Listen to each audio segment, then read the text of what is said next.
Hello there folks, and welcome back to the Let's Play for Majora's Mask, where I am booking. Well, they get stopped by this twat anyway. Yes, very fast. Yes, I have a sword, and I'm not afraid to use it. But yeah, we have completed everything we had to do in Woodfall, and we are now on our way to the mountains. You know, if I really thought this through, I probably should have exited through the north gate, really, shouldn't I? Oh well. I need bombs and arrows anyway, and there's plenty in the tall grass. See, it's not just money people to keep in the grass. Keep bombs, arrows, all sorts of strange and wondrous things. It's a very imprecise storage system, really. But again, considering we're talking about a place where, let's play the Song of Inverted Time while I think about it. Because I'm not going to be caught out like that again and run out of time. Well, I didn't run out of time last time, but I could have done if I hadn't caught myself. But if I do it this way, hopefully I should be able to get everything completed during the first day. Which means nothing to you lot, because you lot are not going to see the things I'm hoping to do if I do this on schedule. But it's important to me. You'll all understand when I finally release the collection video. What was I doing? Yes, mountains, that's the one. Brief look at the entrance to Inca Canyon over there. One of the enemies from it's following us. It's a mouse that someone has strapped a bomb to the tail of. They're like the real life bomb chews, apparently. Right, now I'm going to show you something very interesting. The select menu. It works! Mwah! That's right. Basically... should confess, I have already played this section of the game. I played it on my 64 emulator. Everything was going, you know, smashingly well. Up until it came to the section where I had to use a particular item. And this item did not work as advertised, let's put it that way. There was no choice of, you know, returning to sender or getting my refund or whatever. So I was basically forced to switch to a completely different emulator. I'm now using a bottled version of Project 64, and I had to replay up to where I was previously. So yeah, I spent like 3 hours before I even began recording this, just getting back to where I should be. So I hope you all appreciate that. Because if not, well, let's just say nasty things will happen. Probably involving a cucumber. Arrows. Yeah. Same general deal though, back on the sort of the guidey type front. Keep yourself running, keep the bunny hood on to make things nice and swift. Admittedly, you don't really need to use the bunny hood as much as I do. The only reason I'm doing it is I'm trying to complete things within a certain time constraint, so that I can get the optional masks and whatnot, once I've, you know, changed the environmental settings, by defeating temple bosses. Right, what's over here then? Mountain Village, beware of blizzards. Goron should be extra careful, not to be frozen like the silly rock bastards they are. Yes. Paraphrasing slightly, of course. I apologize if you can hear the horrible noises my throat's making. I'm not feeling too well again, so I've had to move the mic a bit closer to myself so I don't speak as loudly as I would normally. But yeah, this place with the creepy, quiet music is the Mountain Village. That, over there, which we briefly saw a flash of what looked like a cave at the top of, that will be important later. This over here is the entrance to the temple, so we'll quickly activate the owl statue. It's just not as fun as hitting the real thing would be.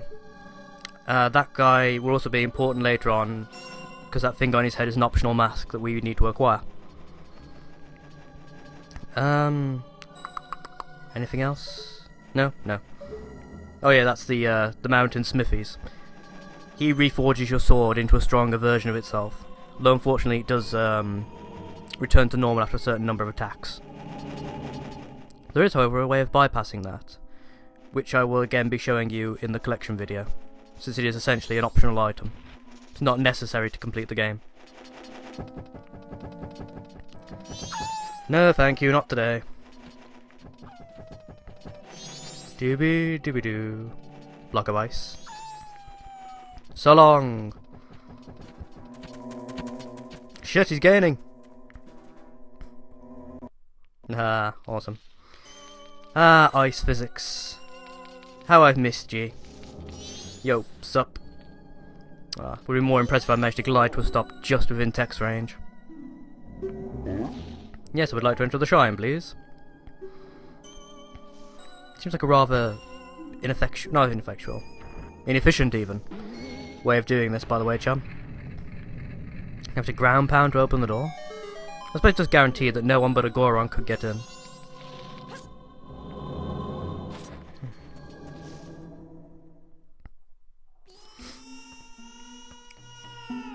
Oh joys, a squealing infant. Well, let's go hit it with a stick or something, shall we? Yeah, by the way, in case you hadn't guessed, that chandelier thing above us will be very important. Well, at least it will be for an optional mask. That's why it gives you a very brief, well not very brief, quite detailed close-up in fact. Completely the opposite to what I just said. Of it. Wants daddy, does he? Well, man up!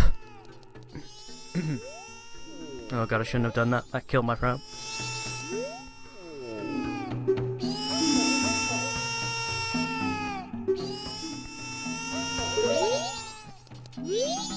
Hey kid, put a sock in it.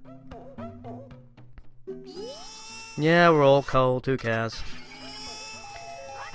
I say, this new emulator does seem to be running rather smoothly, except every now and again, you get like a couple of seconds, as you just saw there, where it'll attempt to freeze. I'm not sure if that's because of the emulator, or the fact that I'm running it bottled on a non-native platform. Oh well.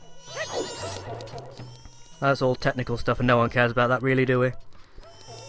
But yes, we talked to little baby Goron, so that we know the Elder's missing. What do I need next? Ah right, yes, I know. I'm going to need an item that allows me to see things that are hidden. That's right. I'm going to need a mother's eye. No, I'm not. I'm going to need the lens of truth. Oh, do piss off, you great ornery bastard. Almost mispronounced that word, didn't I? That was close. A land where no living thing can survive. With courage and determination. No, I'm quite sure that, we need, furs, or at least a hot water bottle. Be more useful than courage. I'm just saying. Pretty sure you can ask any Eskimo you like and they'll tell you that, yeah, good furs and a fire are much more preferable to courage for keeping you warm. I mean, no one ever died of hypothermia because they weren't brave enough, did they?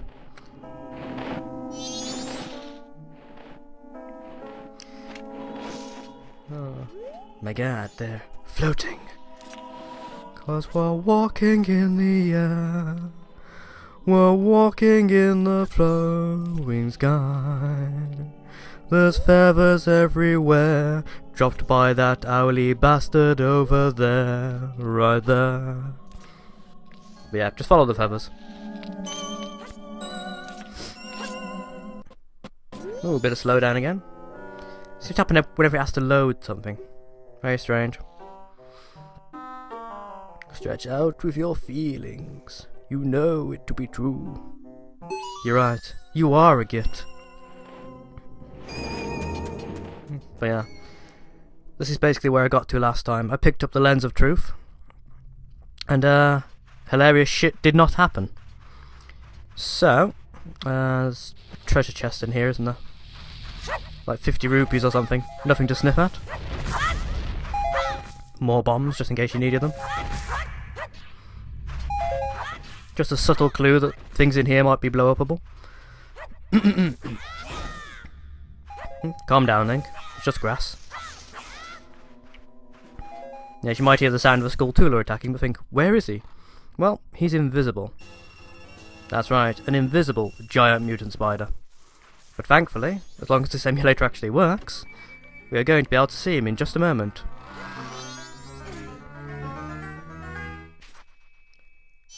Da da da da. Also notice this emulator doesn't black out the items when you have this little I've got this screen, like the old one did.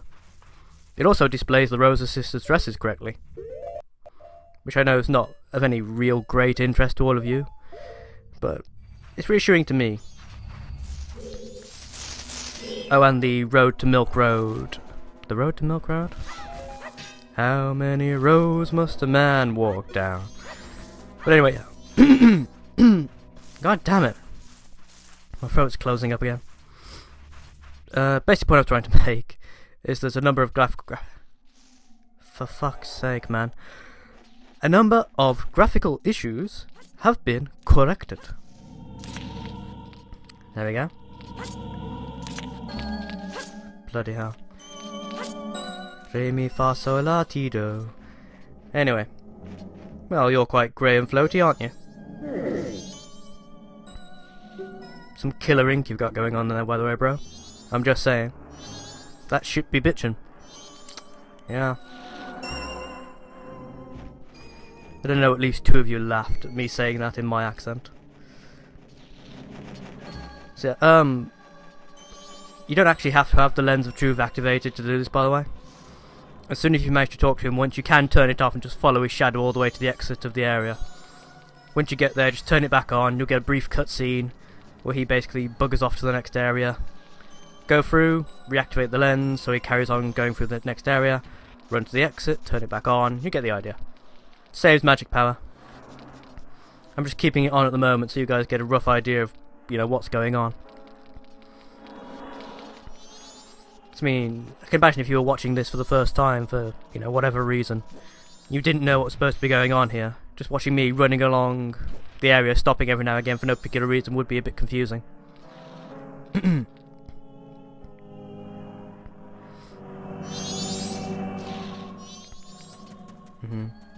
not sure why you have to do this sort of semi-obligatory follow quest. I mean, surely there's got to be an easier way they could have done this. Plus, if Goron Boy really was surprised we could actually see him, you know, vis-a-vis we were speaking to him, sure that's got to be enough to prove that yes, we can see you. Even just do the whole how many fingers am I holding up thing, surely. Not today, Wolfie boy. Oh, miss me. Oh, I'm dodging. I'm zigging. But yeah. You can stop and fight all the enemies along the way if you really, really want. I don't think he actually disappears. Yeah, I don't think he does. So you could stop and kill them all if you really wanted to.